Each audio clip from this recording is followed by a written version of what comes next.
जैसा कि हमारे बीच में पढ़ा गया नीति वचन उसका दूसरा अध्याय उसके पहले पद से छठे पद तक। यहाँ सबसे ध्यान देने वाली बात जो है, प्रभु का वचन हमें अपने एक बच्चे की तरीके से समझाता है। क्या कहता है कि हे मेरे पुत्र, यदि तू मेरे वचन ग्रहण करे, जो आज हम पढ़ रहे हैं या जो आज हमने सुना है, अगर हम इनको ग्रहण करें, ग्रहण करने का क्या मतलब है, हम इन पर चलने वाले बने, अपना लें अगर हम इनको अपनी जिंदगी में, और मेरी आज्ञाओं को अपने हृदय में रख छोड़ें, यानी कि वचन को ग्रहण कर लें, अपना लें, और जो यीशु मसीह ने, जो प्रभु ने आज्ञाएं दी हैं, उनको अपने हृदय में रख लें। रखने का मतलब ये है कि वो हमेशा हमारे ध्यान में रहें। बहुत सी बातें हमारे दिल में बसी रहती हैं ना, कि हम नहीं भी सोचते फिर भी वो बातें समझ में आती हैं। तो वैसे ही प्रभु की आज्ञाएं अगर हमारे हृदय में रखी रहें और हमारा ध्यान उनमें लगा रहे, तो क्या होगा, एक ऐसा चमत्कार हमारे जीवन में होता रहेगा कि जो हम नहीं सोच सकते हैं। इन बातों को मैंने अपने जीवन में, अगर मैं गवाही देने पे आऊँगा तो ऐसी ऐसी गवाहियाँ हैं कि जो तुम कहोगे नहीं ताऊ ये क्या कह रहे हो। सही बात बता रहा हूँ तुम्हें। मेरे जीवन में इतनी इतनी बड़ी बड़ी गवाहियाँ हैं कि सुनने वाले भी सोचते हैं कि अरे यार ये फेंक तो नहीं रहा। हाँ हाँ, लेकिन हमारे बीच में सब बैठे हुए हैं, तेरी ताई भी बैठी हुई है, मम्मी भी बैठी हुई है। इन लोगों ने देखा है कि मैंने जब वचन को पढ़ा और वचन को समझकर उस वचन के अनुसार किया काम, तो हिल गए हम लोग। क्योंकि ये वचन जो है, ये वचन हिला देने वाला वचन है, जिसे कहा जाए कि अगर इंसान इस पर भरोसा करेगा, इसको अपने मन में रखेगा, हृदय में रखेगा, और इसको जैसा सुनता और पढ़ता है वैसा ही उस पर चलेगा, तो ये जीवन को हिला के रख देगा। ऐसे बड़े बड़े चमत्कार कर देगा तुम्हारे जीवन में कि तुम उन्हें याद करते रहोगे, भूलने नहीं पाओगे। तो हमें प्रभु के हर एक वचन को जब सुनते हैं या पढ़ते हैं तो बड़ी गंभीरता के साथ सुनना और पढ़ना चाहिए, और उसको अपने हृदय में रखना चाहिए, और उस पर चलने वाला होना चाहिए। दूसरे पद में, और बुद्धि की बात ध्यान से सुने और समझ की बात मन लगाकर सोचे। बुद्धि की बात ध्यान से सुने। हमने पिछले अध्याय में क्या पढ़ा था कि बुद्धि पुकारती है ना। यहोवा के भय मानने से तो बुद्धि आती है। अगर तुम खुदा से डरोगे तो बुद्धि तुम्हारे पास चल के आएगी। क्यों? क्योंकि यीशु मसीह ने भी क्या कहा कि मैं तुम्हें अकेले नहीं छोड़ूंगा, परंतु मैं तुम्हें एक सहायक दूंगा, और वो सहायक क्या है? सत्य का आत्मा। और परमेश्वर का वचन क्या है? सत्य वचन है। और बुद्धि क्या है? सत्य का आत्मा ही है। क्योंकि जब हम परमेश्वर के भय को अपने जीवन में अपनाएंगे, मानेंगे, तो बुद्धि हमारे को छोड़ेगी नहीं, हमें ठोकर नहीं लगने देगी। हम जो भी काम करेंगे उसमें बुद्धि हमारे पीछे से आके खड़ी हो जाएगी और बोलेगी, हमसे बातचीत करेगी। मैं अपने जीवन में इस बुद्धि की बातों को बहुत गवाहियां दे सकता हूँ, लेकिन अपने काम से छोटी सी गवाही देता हूँ कि जब कोई केस मेरे पास आता है जिस पे डॉक्टर दवाइयाँ देते देते थक जाते हैं, मरीज दवाइयों को खाते खाते थक जाता है, और जब मरीज मेरे पास आता है तो मैं सुनता हूँ सब, लेकिन अंदर से बुद्धि बोलती है कि तू इस केस को ले ले, क्योंकि ये ऐसे ठीक हो जाएगा। और जब मैं उसकी सुनकर डरता नहीं हूँ, क्योंकि मेरे मन में सिर्फ अगर डर है तो खुदा बाप का डर है, किसी इंसान का डर नहीं, किसी बीमारी का डर नहीं, किसी चीज़ का भी डर नहीं। लेकिन अगर डरता हूँ तो खुदा बाप से डरता हूँ कि अपने से कोई गलत काम नहीं करने पाऊँ। क्यों? क्योंकि अगर मैं खुदा बाप से डरूंगा तो बुद्धि मेरे पास रहेगी, और जब बुद्धि मेरे पास रहेगी तो कोई गलत काम नहीं होगा।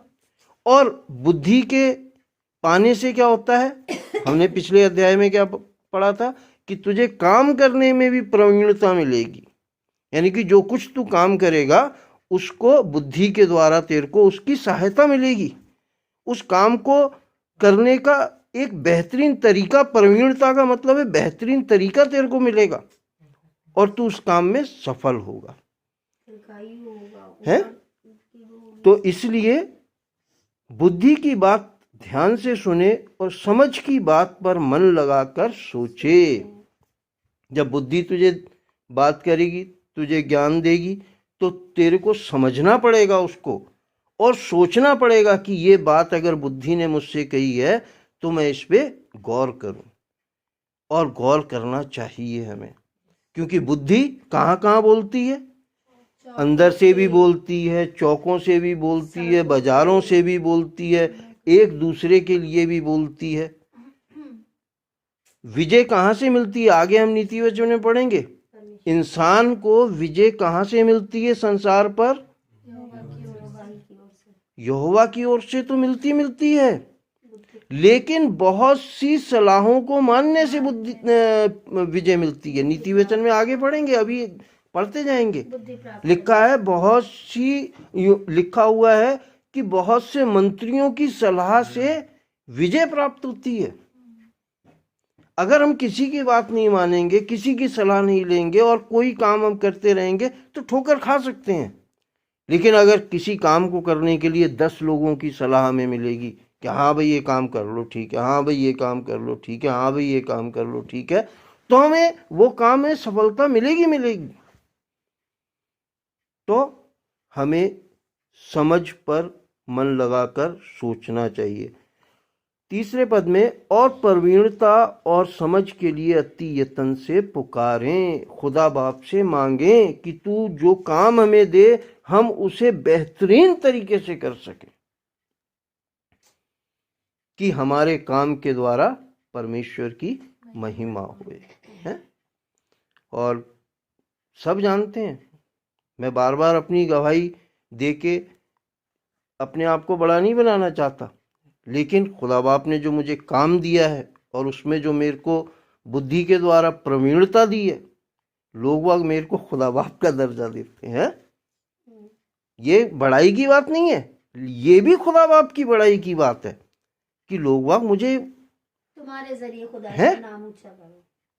खुदा बाप, मैं जबकि मना करता हूँ उन लोगों से कि भाई नहीं, मैं इस लायक नहीं हूं, लेकिन फिर भी लोग वाग, क्योंकि यीशु मसीह ने कहा कि लोग वाग तुम्हें मेरे नाम से जानेंगे, हैं।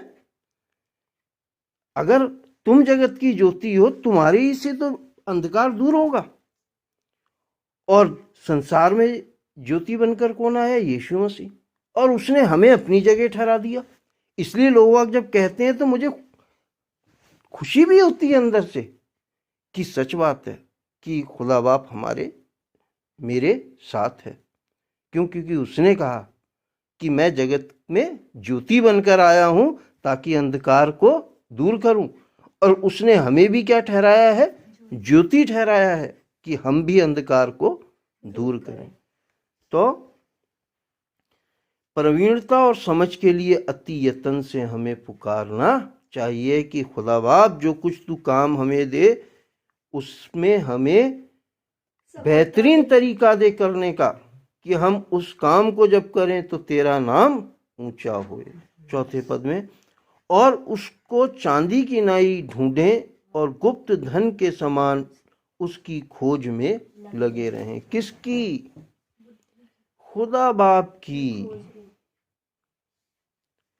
बुद्धि तो अपने आप चल के आएगी, खुदा को खोजने से बुद्धि अपना आप प्राप्त। हाँ, क्योंकि यहोवा का जब भय मानोगे, लिखा हुआ है ना कि यहोवा को उस समय पुकारो जब वो मिल सकता है।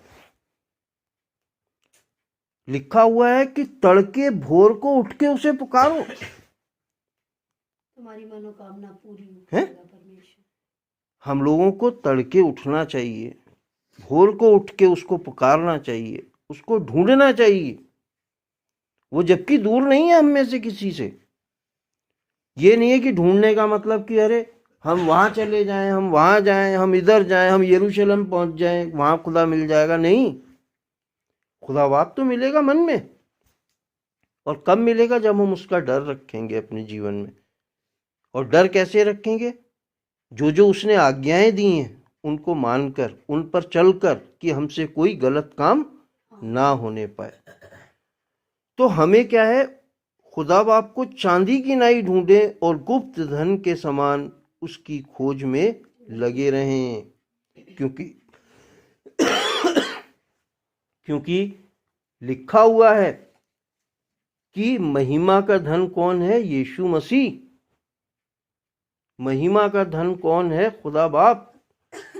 और खुदा बाप ने वचन में क्या कहा कि या तो तुम मेरी खोज कर लो या धन की खोज कर लो।